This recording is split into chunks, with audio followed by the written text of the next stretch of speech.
అందరికీ శుభోదయం. ఈరోజు మనం ఇక్కడ ఎందుకు సమావేశమయ్యామంటే మన భారతదేశ తొలి ఉపాధ్యాయురాలైన సావిత్రిబాయి పూలే గారి జన్మదినం సందర్భంగా వారిని స్మరించుకునే రోజు ఈరోజు. అయితే ఆమె 1831 జనవరి 3వ తారీఖున నైగావ్ గ్రామంలో జన్మించారు.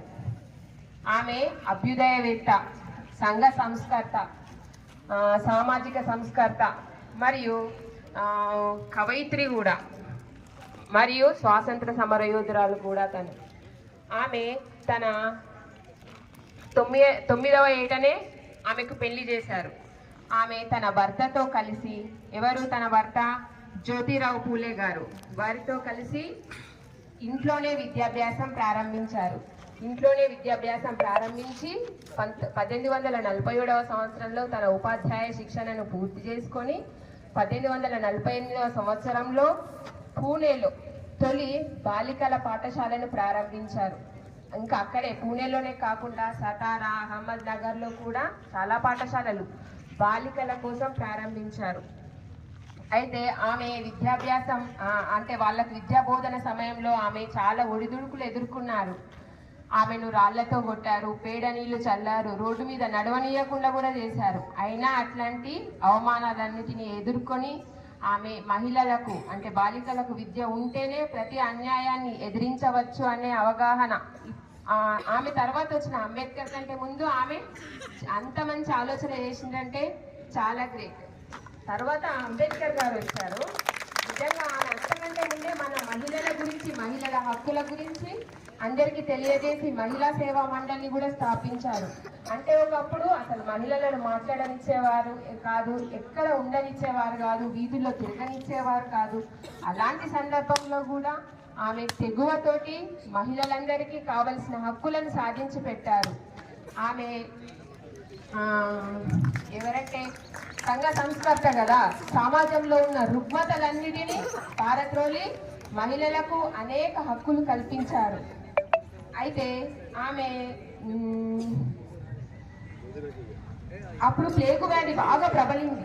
ప్లేగు వ్యాధి అంటే అదొక కలరా టైప్ అన్నట్లు, అందరికి ఈజీగా సోకుతుంది, గాలి ద్వారా సోకే వ్యాధి ప్లేగు వ్యాధి అన్నట్లు.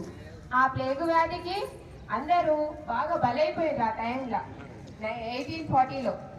సో అలాంటి వాళ్ళందరి కోసం సేవ చేయడానికి ఆమె ఊరు బయట అనేక ప్రాంగణాలను స్థాపించారు, ఆహార కేంద్రాలను కూడా స్థాపించారు. భయపడలేదు. ఈ ప్లేగు వ్యాధి నాకు ఎక్కడొచ్చి నేను ఎక్కడ చనిపోతాను అని ఆమె ఎక్కడ కూర్చోలేదు. అందరికీ సేవ చేయడానికి ఆమె చాలా కేంద్రాలను ప్రారంభించి వాళ్లకు సేవ చేస్తుంటూ ఉండగా ఆమెకు ఆ ప్లేగు వ్యాధి సోకి 1897వ సంవత్సరంలో ఆమె తన తుది శ్వాసను విడిచారు. ఆమె ప్రతి క్షణం కూడా ఇతరుల కోసమే త్యాగం చేశారు. ఆమె ధైర్యానికి మరియు సమానత్వతకు మరియు మహిళా సాధకారతకు ప్రతీక. ఆమె మనకు ఎల్లప్పటికీ స్ఫూర్తిదాయకం. ఆమె ఇచ్చిన మార్గంలో నడుచుకుంటూ అందరికీ విద్యాబుద్ధులు పంచుకుంటూ ప్రతి ఒక్కరికి అందాలని నేను మనస్ఫూర్తిగా కోరుకుంటున్నాను. అందరికీ ధన్యవాదాలు. ఈ అవకాశం ఇచ్చినందుకు. पिल्लो सावित्रीबाई फुले क्या मैंने क्या बोले, अरे और ये घर में पूरा लोग पढ़ते, इसे वास्ते तालीम बहुत बड़ा है। तालीम किसका वास्ते है? सावित्रीबाई फुले क्या है, मैडम बोले बहुत तकलीफ से मैडम पढ़े। सावित्रीबाई फुले घर में रोक दिया, समाज लोग भी रोक दिया, तुम कहीं को लड़की है, तुमको कहीं को तालीम कहीं को बोल के रोक दिया। जब टाइम में उन्होंने एतराज करके उन्होंने पढ़ के टीचर बन गया और बहुत औरतों को, लेडी गर्ल्स को तालीम दिया। घर घर जाके तालीम पढ़ा है, पढ़ो पढ़ो बोल के घर घर के फिर के तालीम दिया। इससे वास्ते हम ये सावित्रीबाई फुले हर पीड़ितों के लोगों के बारे में हम मना करें। BC SC ST माइनॉरिटीज पूरा जब तालीम है ये, some लोगों का few people have the education that time, so in society, 90% people, 95% people no education that time in olden days, 1850 that time.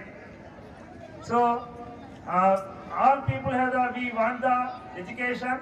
So some Ambedkar, Savitribai Phule, so these people are come forward to the education and they lead the education and give the awareness in the society people, so that they now became leaders and motivators to us.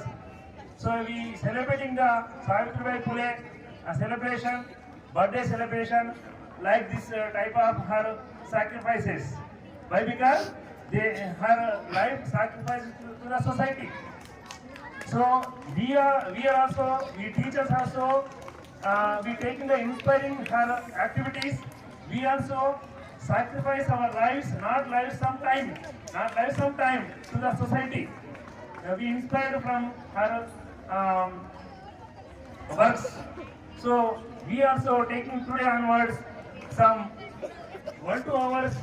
We have give the our effort to the society and what were our needs to the awareness of the society.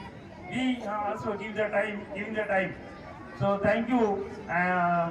This celebration celebrating in our school and our staff members and students. Thank you to all.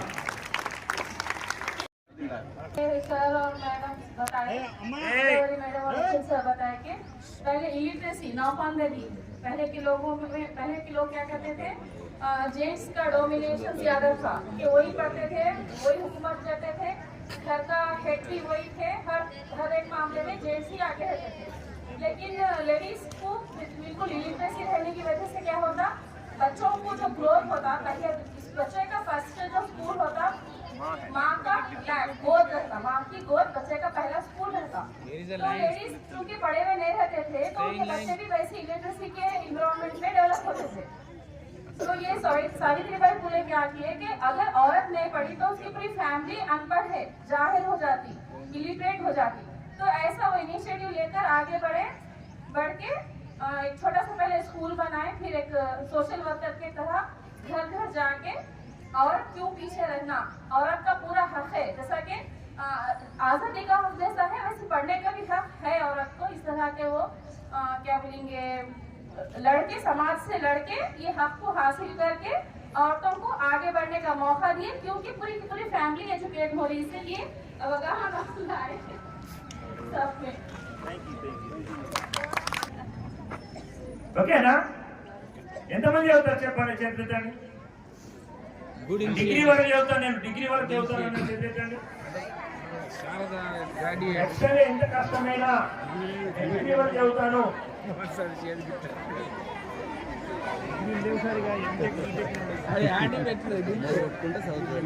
Okay okay, thank you. మరి ఇంతటితో ఈ కార్యక్రమం ముగిసిన తెలియజేస్తూ, మరి ఇంతటి కార్యక్రమాలు అందరూ కూడా టైం ఇచ్చినందుకు ధన్యవాదాలు. Thank you. అమూల్యమైనది జ్యోతిబా పూలే గారి గురించి వివరించినటువంటి శ్రీమతి గోదావరి మేడం గారికి, మరియు కొనసాగింపుగా మన ప్రధానోపాధ్యాయులు ఇచ్చినటువంటి ప్రసంగం అద్భుతమైనది, అనన్యమైనది. త్రిభాష సూత్రంలో సార్ అందరికీ అర్థమయ్యేలా వివరించేందుకు సార్కు మా యొక్క ధన్యవాదాలు సార్. మీరందరూ కూడా సావిత్రిబాయి ఫులే లాగా చక్కగా చదువుకొని మంచి విద్యను నేర్చుకొని భవిష్యత్తులో మంచి రంగాల్లో స్థిరపడాలని నినాదం సావిత్రిబాయి ఫులే వర్ధిల్లాలి, వర్ధిల్లాలి, వర్ధిల్లాలి, వర్ధిల్లాలి. ఆలోచన విధానం వర్ధిల్లాలి.